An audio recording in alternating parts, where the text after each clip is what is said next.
रोटी बनानी है, चावल बनाने हैं, पति आएंगे आकर के चिल्लाएंगे भोजन कराओ, बच्चे आएंगे बोलेंगे भोजन कराओ, कौन, हम अगर भजन करेंगे तो भोजन कौन बनाएगा?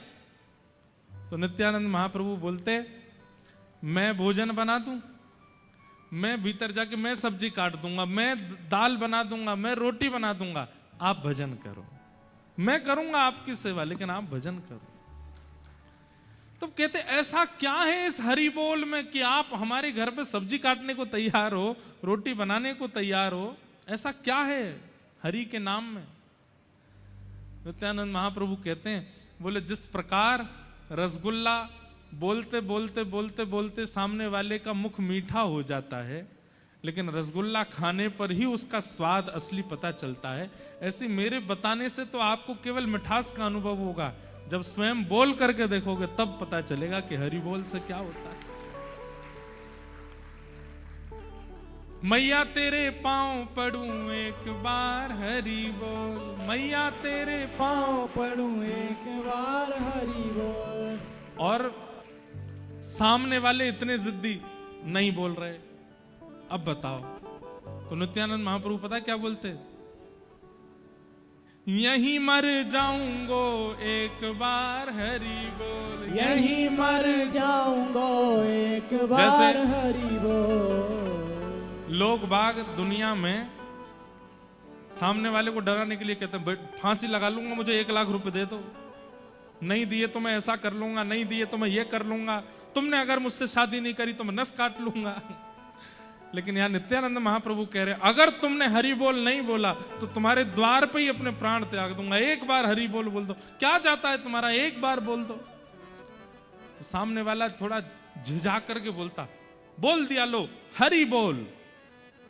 नित्यानंद महाप्रभु बोले, अब जब एक बार बोल दिया है तो एक बार और बोल दो। बोले तुमने कहा था एक बार बोलने को, कुछ लग थोड़ी रहा है, तुम्हारे पैसे थोड़ी लग रहे हैं, एक बार बोल दिया एक बार और बोल दो। कोई भी चीज सिंगल नहीं होनी चाहिए, युगल होनी चाहिए, एक बार और बोल दो, एक बार और बोल देते हरि बोल। नित्यानंद महाप्रभु कहते बस अब हम जा रहे हैं, जल्दी जाओ यहां से। तो नित्यानंद महाप्रभु कहते अब हम जा रहे हैं तो कम से कम विदाई तो दे दो हमको। बोले क्या विदाई चाहिए? बोले एक बार और हरि बोल बोल दो। बंधुओं, सामने वाला व्यक्ति जब तीसरी बार हरि बोल बोलता था, 3 बार हरि बोल बोलती उसके चित्त में प्रेम लक्षणा भक्ति प्रज्वलित होने लगती थी, और वो तो बस भुजा उठा करके नित्यानंद महाप्रभु के साथ ही नृत्य करने लगता था। उन्होंने 3 बार हरि बोल बुलवा करके कितनों को वैष्णव भक्त बनाया। हरि नाम, हरि कथा, हरि स्वरूप की कैसी महिमा है, ये तो तभी पता चलेगा जब उसमें प्रवेश करोगे। केवल सुनने मात्र से काम नहीं चलेगा, एक बार हरि नाम को अपने जीवन में लेकर के देखिए, और फिर जीवन हरि नाम को दे करके देखिए, आप उसका अनुभव करेंगे। कैसा अनुभव? शरीर में कितनी भी बाधाएं हो जाएं, पीड़ा नहीं होगी आपको। जीवन में कितनी भी रुकावटें आ जाएं, आपको चिंता नहीं होगी आपको, अगर हरि नाम जीवन में होगा तो। जैसा एक सामान्य व्यक्ति का जीवन होता है वैसा ही चलेगा सब कुछ, लेकिन आप प्रभावित नहीं होगे उससे। ये हरिनाम की महिमा। ऐसे भगवान सच्चिदानंद रूपाय, 3 रूप हैं, सत्य, चैतन्य और आनंद। विश्वोत्पत्त्यादि हेतवे, विश्व की उत्पत्ति, पालन और संहार जो करते हैं। तापत्रय विनाशाय, 3 प्रकार के तापों का जो उपशमन करते हैं। श्री कृष्णाय वयम नमः, ऐसे श्री कृष्ण को हम बारंबार प्रणाम करते हैं। एक बात बोलें बंधुओं, ठाकुर जी की सेवा अगर घर पर विराजमान है और आप ठाकुर जी की खूब सेवा करते हैं, कथा सुनते हैं, सत्संग करते हैं, तिलक लगाते हैं, कंठी पहनते हैं, एकादशी करते हैं, तो संसारी उपलब्धियां और संसारी रुकावटों से आप विचलित नहीं होगे। ये एक घोर संसारी व्यक्ति का लक्षण है कि वो रोता ही रहता है, मुझे ये नहीं मिला, मुझे ये नहीं मिल रहा, मेरे साथ ये नहीं हो रहा, मेरा ये काम नहीं बन रहा, मेरे बच्चों को ये प्राप्त नहीं हो रहा, मेरी पत्नी ऐसी। वो रोने वाली जो स्थिति है वो महासंसारी व्यक्ति की होती है। भगवत भक्त कभी रोता नहीं। वो हर चीज का धन्यवाद और कहता है। जैसे कहीं पर इन्वेस्टमेंट किया और लॉस हो गया, धन्यवाद ठाकुर जी, आपकी बड़ी कृपा। निश्चित ही ये पैसा अगर मेरे पास रहता तो मेरे और मेरे परिवार के लोगों की मति को भ्रष्ट कर देता, आपने कहीं लगवा करके नष्ट करवा दिया, बहुत बहुत कृपा आपकी, धन्यवाद। वैष्णव व्यक्ति हर स्थिति की धन्यवाद कहता है। पत्नी अनुकूल मिल गई, धन्यवाद प्रभु, मैं अकेला भजन करता था, अब दोनों भजन करेंगे। और प्रतिकूल मिल गई तो भी ठाकुर जी बड़ी कृपा आपकी, आपने प्रतिकूल पत्नी दी है, मेरी सुनती ही नहीं है, मेरी मानती ही नहीं है, मेरे प्रति बिल्कुल सम्मान नहीं रखती, बहुत अच्छी कृपा है आपकी। क्यों? अगर जरा भी सम्मान करती, प्रेम करती तो इससे भी प्रेम हो जाता मुझे। आपने अच्छा किया, इसको विपरीत रखा, अब इसके बट का प्रेम भी आपसे ही करूंगा मैं। हर चीज में प्रसन्न। चलते चलते गिर गए, पांव टूट गया, जय हो ठाकुर जी, बड़ी कृपा आपकी, वाह, पांव तोड़ दिया मेरा, हड्डी हड्डी सब टूट टाट गई है, भीतर डॉक्टरों ने कहा है 3 फ्रैक्चर आए हैं। मुझे पता है आप चाहते हैं कि मैं कुछ दिन आराम करूं, इसीलिए मेरा पांव तोड़वा दे। कोई नहीं, अब आराम करूंगा, आप जैसे चाहोगे। वैष्णव व्यक्ति का यह स्वरूप होता है, वो किसी भी बात की ठाकुर जी से शिकायत नहीं करता, हर स्थिति को स्वीकार करता है, चाहे जैसी हो।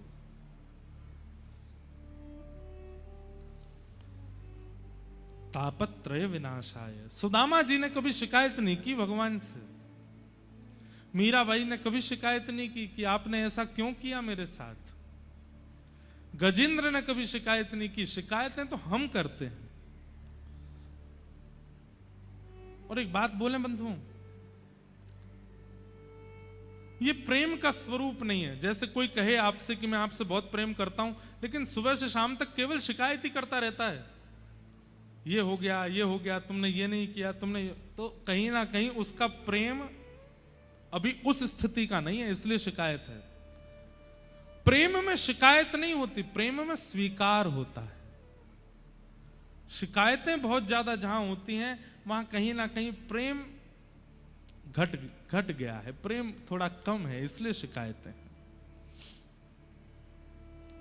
जैसे स्कूल में जब हम पढ़ते थे, अब हमने कोई गलती की, हमारे मित्रों ने देख लिया, कई इतने उद्यमी होते थे, वो प्रतीक्षा करते थे कि कब टीचर आए और हम उनको बताएं। टीचर को पता नहीं चला है कि क्लास में कुछ ऐसा हुआ है, सर वो जो पीछे बैठा है ना बेंच पे, वो ऐसे ऐसे कर रहा था। अरे उनको पता नहीं चला, तू क्यों जाकर के बोल रहा है? ऐसे बच्चे बड़े शातिर, बड़े चालाक माने जाते थे। लेकिन कई बच्चे कैसे होते, लंच टाइम से पहले हमने भोजन कर लिया, चुपचाप, उसने देख लिया, और मान लो टीचर को पता भी चल गया तो भी वो बीच बचाव, नहीं नहीं सर मैंने देखा, इसने नहीं खाया, वो इसकी माताजी बढ़िया सब्जी बनाती है इसलिए आपको खुशबू आ गई होगी, इसने नहीं खाया है, वो बचाते हैं। शिकायतें करने का स्वभाव वैष्णव का नहीं होता। अत्यंत शिकायतें जिसके पास भरी पड़ी हैं वो प्रेमी व्यक्ति नहीं है। इसलिए उर्दपुंड धारण करते हो, ठाकुर जी की सेवा करते हो, कथा सुन रहे हो, वैष्णव पथ के पथिक बन गए हो, भक्ति पथिक हो, तो सबसे पहला काम शिकायतें बंद कीजिए। जो होता है उसको प्रसाद मान के स्वीकार करो। और एक बात और मैं आपको पहले ही संकेत कर दूं, जिस दिन आप ये मन में विचार करोगे आज के बाद कोई शिकायत नहीं, ठाकुर जी कहते अच्छा चलो, उसी दिन से फिर ऐसा खेल खेलेंगे आपके साथ, आप ना चाहते हुए भी शिकायत करने को मजबूर होगे, लेकिन तब भी शिकायत नहीं की, ठाकुर जी प्रसन्न हो जाएंगे, प्रकट हो जाएंगे, हृदय से लगा लेंगे। नृसिंह भगवान, सुनो, प्रहलाद जी के साथ में क्या नहीं हुआ? दैत्य पिता, दैत्य मां, दैत्य परिवार, दैत्य भाई, दैत्य कुल, सब कुछ विपरीत। पिता ने मारने का प्रयास किया, जिनके लिए शास्त्र कहते हैं कि माता पिता सदैव पूजनीय हैं, वो वंदनीय हैं, वो जो करें सब स्वीकार करो। लेकिन प्रहलाद जी जैसे पिता, हिरण्यकश्यप जैसा पिता, लेकिन प्रहलाद जी महाराज ने कभी शिकायत नहीं की ठाकुर जी से। स्वीकार करते गए, स्वीकार करते गए, स्वीकार करते गए, और उसका परिणाम नृसिंह बनकर के जब भगवान आए तो सबसे पहले प्रहलाद जी को गोद में लेके कहते हैं, प्रहलाद, यदि मैंने आने में विलंब किया हो तो मुझे क्षमा करना, तुम्हारे साथ कुछ गलत हुआ, ये सब मैं देखता रहा, इसके लिए मुझे क्षमा करना। तो प्रहलाद जी महाराज कहते हैं, भगवान, मैं इसमें आपका दोष कदापि नहीं मानता कि आपने इतना समय लगाया आने में, बल्कि मैं तो ऐसा मानता हूं कि मैंने पूर्व जन्मों में खूब भजन किया होगा, 5 वर्ष का भजन मेरा शेष रह गया होगा, वो मैंने प्रहलाद बनकर के किया, और जैसे ही मेरा भजन पूर्ण हुआ आप आ गए। अब इस बीच में मेरे साथ जो हुआ, उनकी मुझे कोई शिकायत नहीं है आपसे, ये मेरा प्रारब्ध रहा होगा। और एक बात कहें बंधुओं, प्रेमी व्यक्ति के प्रति और प्रेम प्रकट हो जाता है जब वो व्यक्ति सहकर के भी शिकायत नहीं करता। जैसे मां, घर की मां होती है ना, पति बाहर, बेटा बाहर, बच्चे सब दूर, अकेली मां घर पर रहती है। जब सब लौट करके आते हैं तो पूछते हैं, मां आप ठीक हो? अब वो मां अपनी अकेलापन बता नहीं पाती कि मैं पूरे दिन अकेली थी, कोई करने को नहीं था, बात करने को नहीं था, आज ये नहीं खाया, आज ऐसा नहीं किया। पर शाम को जब देखती है कि थके हारे बच्चे आए तो क्या, नहीं बहुत अच्छा था, सब अच्छा था, मैं तो पूरे दिन टीवी देखती रही। पूरे दिन उसने सहा है, लेकिन फिर भी वो शिकायत नहीं करती।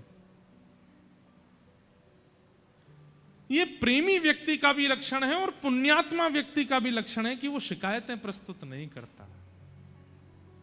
अगर वो प्रेम करता है तो, और जिससे प्रेम करता है उससे शिकायतें नहीं करता। इसलिए हमारी प्रार्थना है, ठाकुर जी से अति शिकायतें नहीं। जल पी लो भैया, शिकायतें नहीं।